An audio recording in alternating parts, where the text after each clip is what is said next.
Hi, everybody. Welcome to Winsight Live. I'm Jon Springer of Winsight Grocery Business in New York.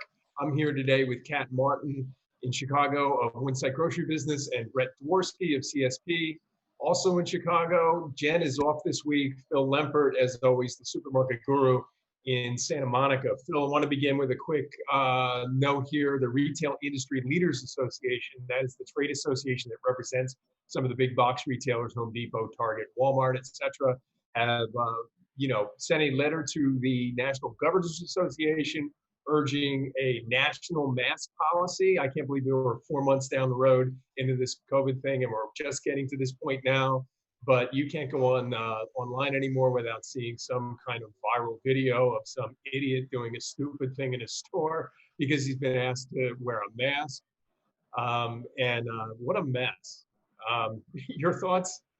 Yeah, it's a mess, but actually, for our viewers, right before we got on, Kat and Brett shared with us their Fourth of July uh, excursions, outside of Chicago, and both in Iowa.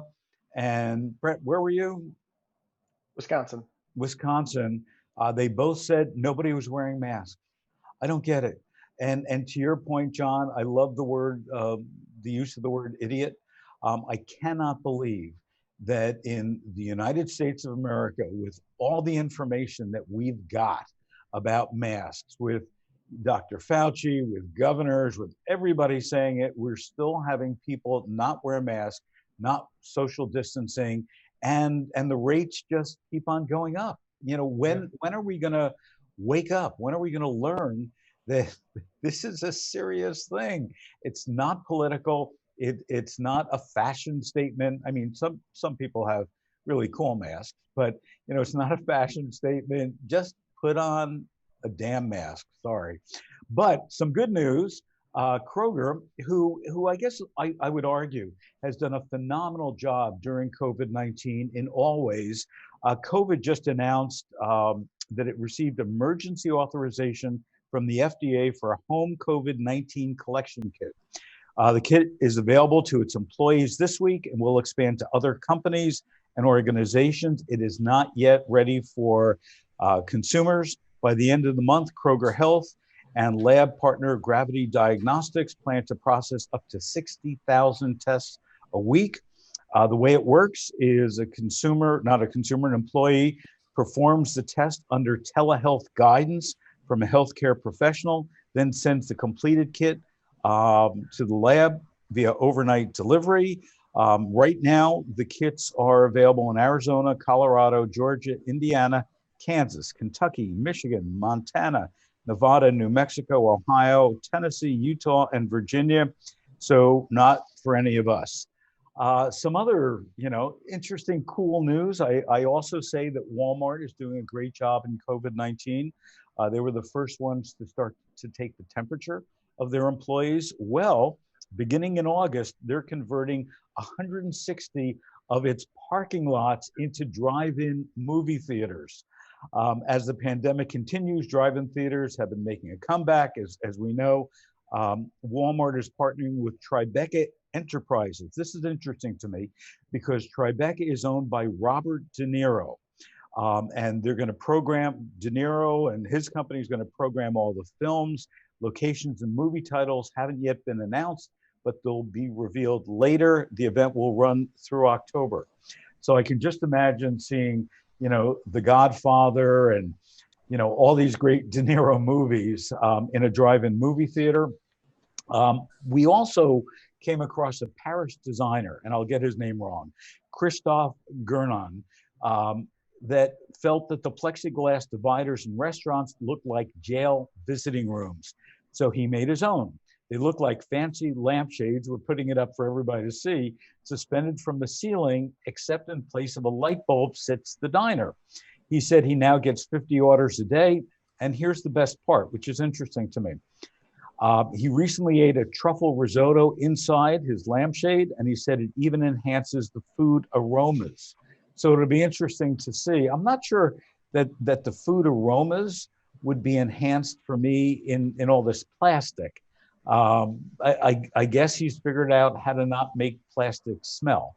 But what happens if we go in there, and this is, I'd like all your opinions, what happens if we go in there and we have that truffle dish and it's great aroma, and somebody comes in 15 minutes later, they've sanitized it, whatever else, they're not going to clean the whole lampshade, and I order, I don't know, olio pasta, obviously not with the truffle aroma, but I smell those truffle aromas. Is that going to turn me off? John, what do you think? Phil, I don't know.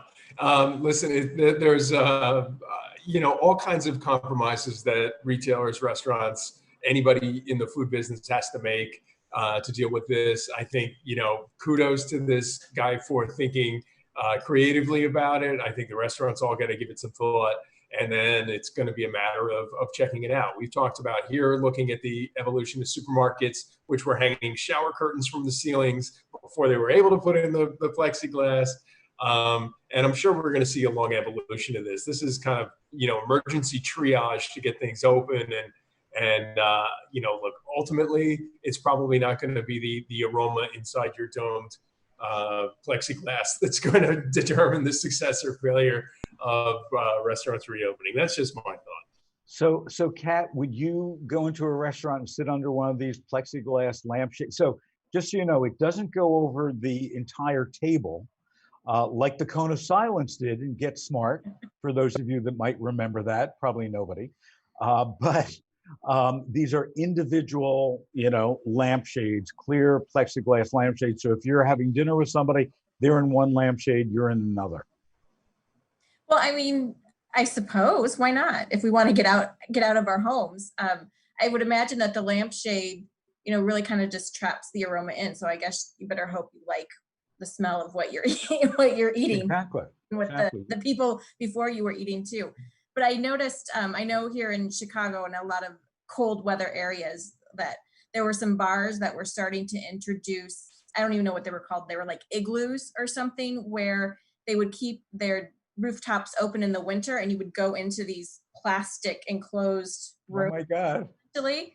And so I'm wondering if that's something that's going to now take off for the whole year round, because everybody wants to be separated. Yeah. So instead of just, when it's minus 30 degrees out and you want to be on a rooftop, you can do it anytime. Interesting. Brett, would you go under the lampshade? I guess. I mean, right now I'm not going to any restaurant at all. But if we're talking in 6 months, a year from now, if things are still the 5 years same, from now? 5 years, yeah, 25 years, who knows? Maybe. I mean, we're probably gonna see so many methods here of creating social distancing and protecting people. I mean, it sounds like a cool, inventive idea at the moment. So yeah, I mean, sure. I guess I would go use it down the road if I were going to a restaurant. But we'll see what happens with it and how it pans out and what else comes. Yeah, I'm not sure I would, because I don't know how much they're cleaning those plexiglass things, the aroma, as I mentioned, and also if I'm with somebody else at dinner, I want to talk to them. So I have to talk through 2 layers of plexiglass. So I'm probably going to be raising my voice. I'm going to be yelling. And how enjoyable will that be? But whatever, we'll see. So Kat, bring us into the real world. What's going on with online meat sales? Yeah, so, we've seen throughout this entire pandemic, online grocery sales just skyrocketing. And meat is a category that is not being accepted from this. Miden Research, before the pandemic hit, they had interviewed consumers, and about a third of them had ordered meat online. And then once the pandemic hit, another 21% had ordered meat online. So in total, 50% of consumers have now ordered meat online. And they're not just turning to grocery stores. A lot of them are turning to those meat-only e-commerce purveyors like Crowd Cow or Butcher Box, both of whom saw sales absolutely skyrocket after March. Butcher Box even had to institute a waiting list. So they couldn't even, send send meat out to the people they already had, and they couldn't accept new customers. And the founder of ButcherBox is seeing that this is going to be kind of a paradigm shift where consumers are going to continue to turn to e-commerce for their meat purchases. So, Kat, when I was a kid, and my family did not do this, but when I was a kid, you'd actually see television ads for, and I don't even recall the name of the company, John might, that you would order basically, and I'm being serious, a half a cow. Mm-hmm. And they would butcher up the half a cow into different size boxes. I think you could either get a whole cow or half a cow and maybe a quarter cow, but I'm not sure. They would do it in boxes. They would deliver it to your home, and then you would freeze it. Do we think that, this is just a remix of that type of program for ButcherBox? Yeah, I mean, I think when I was chatting with them, they had said even what consumers were ordering has changed. Again, a lot of them were turning to the tried and true cuts, but we've spoken to several people. People are starting to experiment too. They're cooking a lot more. Yeah. So some of the cuts that they're asking for have changed. And I think that consumers would probably like that idea of being able to order half a cow and get whatever cuts came from that. I know, independent grocers for years have used, I don't remember the term they call it, like subscription boxes, where every 3 months or 6 months, they are, they can pick up a box that contains, 10 pounds of this and 20 pounds of that. So I think that might be something that consumers are interested in. We know that they're freezing a lot more than they have in the past. So, getting a big shipment of meat might be something that they can handle now. They probably invested in deep freezes. So. Yeah, but I guess what's interesting to me about this whole process and a lot of the direct-to-consumer things that we're seeing is we're not seeing really cheap prices. Those ads that I were commenting when I was a kid, that was to save money. It wasn't about availability. But what's going on with that margin that used to go on the retailer side that now these direct-to-consumer companies are using, and they're just making more money? Or maybe they're covering shipping costs. I don't know. I didn't get into the shipping or the cost differential, so I'm not positive. Yeah. But I think after this, John and I are going to split a half a cow. So Brett, you've got some late breaking news that hasn't even been published yet. Tell us about that. Yes, I do. So earlier this morning, Alimentation Couche-Tard, which is the parent company of Circle K convenience stores, just announced that 2 Fire and Flower shops, which are cannabis retailers on Canada, are going to open adjacent to 2 Circle K convenience stores this week. The shops are going to be in, one of them is going to be in Grand Prairie, and the other is going to be in Calgary, so both in Alberta. And the Grand Prairie location will open on July 10th, and the Calgary location will open on July 13th. Both will be fully owned and operated by Fire and Flower, so Circle K will not have anything to do with actually running these shops. However, it is big news that, instead of a quick service restaurant, as you would normally see, or some sort of donut shop or something that you would typically see it next to a convenience store, you are going to see basically cannabis dispensaries. So huge news out of Canada. So what do you think the result of this is going to be? Is it going to be attracting more people to Circle K? Is because of Circle K, it's going to be going more to this new cannabis shop? Look in your crystal ball. 6 months from now, what do you think will have happened? I think they're going to be really successful. Cannabis in general, I mean, it's been such a hot category over the past handful of years, and cannabis became legal in Canada in June 2018. And at that time, Brian Hanash, the CEO of Couche-Tard, actually said that that Couche-Tard had interest in the space, and it was something they couldn't ignore because of the potential that it brought. And by the end of 2019, Couche-Tard invested in this company, Fireflower, and another cannabis company called Canopy Growth to sell in Ontario.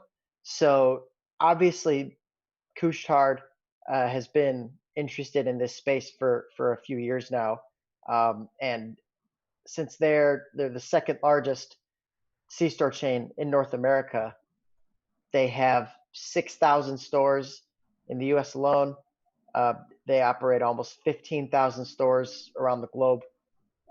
I think a company of this magnitude wouldn't be invested in this if they didn't think it was going to be a big deal. Absolutely, absolutely. Let me go to some questions first, and then John, we're going to come to you about Earth Fare. But Dave Foreman says bulk meat is great, especially given the vacuum sealed packaging that makes freezing easy with no freezer burn. Good to be able to select the quality farmer, like grass-fed or grass-finished. Meat prices in the stores have gone up now. These direct options are more appealing than ever. Dave, thanks so much for our comment, which also reminds me, for our viewers, please offer your questions, your comments in our live chat box. And if you would, just address them to whoever you'd like to answer it.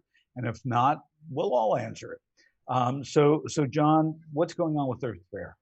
Well, Phil, as you know, Earth Fare had a pretty spectacular bankruptcy back in early February. They closed all 55 of their remaining stores in the U.S. Due to high debt, and too many unprofitable units, which kind of resulted as a result of a fast expansion that didn't really work. So the situation was fluid in that, all the stores went up for sale. There was a potential buyer who dropped out at the last minute, we've all reported about. And just last week, I was able to catch up with a couple of folks in Asheville, where the company was founded, that it had were instrumental in its growth. Mike Cianrulo, Randy Talley. Randy had since gone on and founded a local restaurant chain, an organic restaurant chain. He's a longtime natural foods entrepreneur in the country. He was interested in buying 2 Asheville stores and the Earth Fare brand name. And in the course of search for investors, which we talk about in this article, he came across a man named Dennis Holsing, who owns a local health club in Asheville. They partnered up on a deal to get actually more stores than the initial 2. They initially thought maybe as many as 31, which were all of Earth Fare's profitable stores. Instead, they've been kind of buying this up in small bites. So they came away from the auction with 3 stores. They've got 8 now. They're looking at as many as 20 to open by Thanksgiving. And, these are the stores that were profitable before the bankruptcy. And I've shared this story online. I've got some comments out there from the Peanuts Gallery that, would suggest, hey, listen, that, with fewer than 55 stores, you're not going to be able to, turn the same kinds of profits and what have you. But, these guys are original, at least, Randy, an original founder of the company. He obviously sees what's wrong with the company. They're, basically, they've cut labor too much in stores, he feels. So one of their efforts is to bring back labor into stores, improve the customer service. The other thing they're doing is with pricing. Most recently, Earth Fare kind of gone to a little bit of a high-low. Randy feels like the customer was a little bit confused by that. So a little bit more everyday value in the stores, a little bit less of the hot, high-low stuff.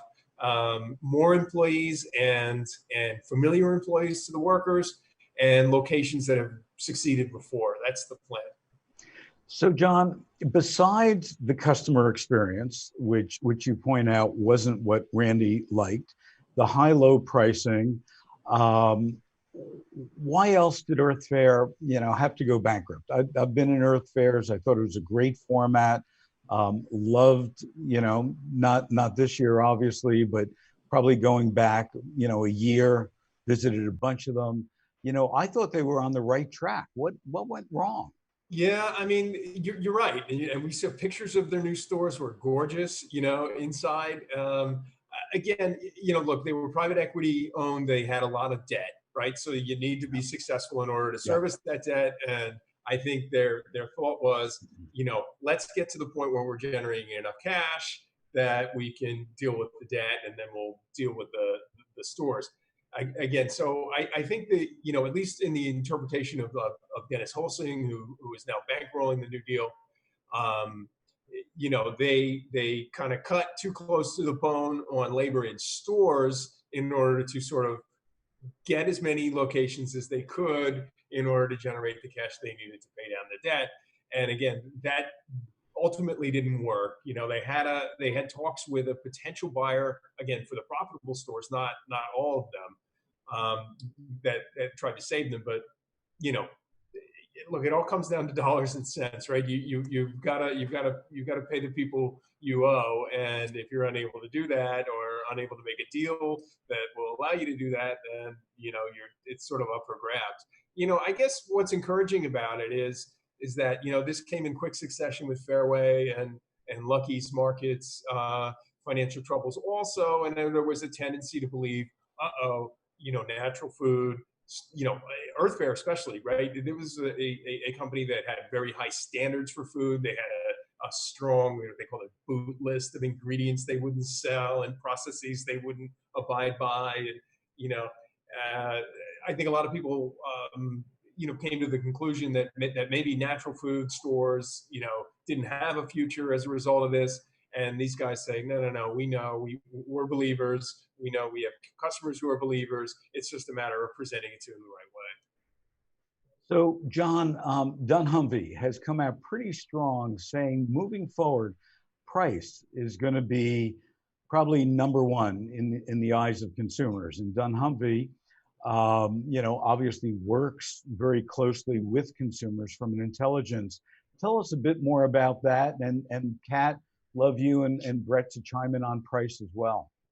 Yeah, so take a look at the article online because there's a lot of nuance to it, and I don't want to necessarily speak for Eric Carlson, who from Dunnhumby actually authored the piece and presented some exclusive research to us that suggests basically that gross margin trends in grocery and household incomes, in the U.S. kind of got off this equilibrium that they had for some time, and that once the pandemic passes, again, this is not right away, but what he's saying is down the line, this suggests that price will continue to be important for all classes of trade doing business in food retail going forward. And he points out any number of reasons for that. Primarily the fact that Costco, Trader Joe's, Aldi, Lidl, Dollar General have all exploded on the scene in the last 8 to 10 years, particularly growing not only a number of stores but an influence. And so tough row to hoe for premium facing stores unless you're in a market that can really support that. And so the idea is don't sleep on price, even though for the time being with COVID and people making all kinds of compromises, you might be able to get away with it for now. But don't sleep on price because it's going to be important when we're through with this as well. So Brett, how important is price in C-stores? I mean, it's huge. As John was saying, it's something that's for the food service industry in general. It's something that should not be slept on. And in convenience stores, especially during now in the pandemic we're in, it's really interesting to think about because, convenience stores are often synonymous with quick little bites, quick little snacks, or a bottle of water you get, which are, a couple bucks, $3, $4 maybe at the most. And so during the pandemic, even though C-stores are an essential business, obviously people aren't visiting gas stations and C-stores as often because they aren't leaving their homes. So profits have gone down. So it's something to think about from the operator perspective to really hit their margins that they're trying to, that their target margins, should they increase prices on some of their more premium food items that they have in the store, some of their grab and go food items, packaged items. But at the same time, consumers who are coming in may still also expect bundle deals, discounts, limited time offers that are cheaper. So it's something to consider, but the price point is certainly very important right now in the C-store space. So Kat, you talk to a lot of retailers, both independents and others. Are they worried about pricing on two hands? Number one, we see the food costs going up. And number two, we have a looming recession, so people don't have money. So Right. What are you hearing from the retailer? Well, I think that recession, like, we can't discount the recession. Even we have high unemployment, and even the people who are employed in industries that you wouldn't expect have been affected by the pandemic, and many people have had to take pay cuts. And so even though they are still employed, they are still making money. Their paycheck isn't what it used to be. And this, crosses the board. It's not just food service where we've seen a lot of the unemployment come in. Any type of industry that's even been slightly touched, trucking, even, everything have seen pay cuts. So I think that's something that cannot be discounted, that people are really going to be watching their pennies and deciding what is important. We are kind of past that initial rush where people were just concerned about getting food and making sure they had food and weren't really maybe watching the prices. They just wanted to stock up their pantries. And, promotions, as Brett and John have both spoken about, have gone away. So those deals aren't there, and people are really starting to watch what they're spending. And we're even starting to see, some basket sizes and stuff start to go down. Yes. So, people are watching what they're putting in their carts right now. So Kat gets our last word. Thank you all for joining us today on Winsight Live. We'll be back Thursday at 9:30 a.m. Also, once again, all of our past episodes are on Winsight Grocery Business, both on the Facebook page and the website, and on Supermarket Guru Facebook page and the website. And until then, please wear your mask, be safe, and let's all work on this together. Thanks for joining us.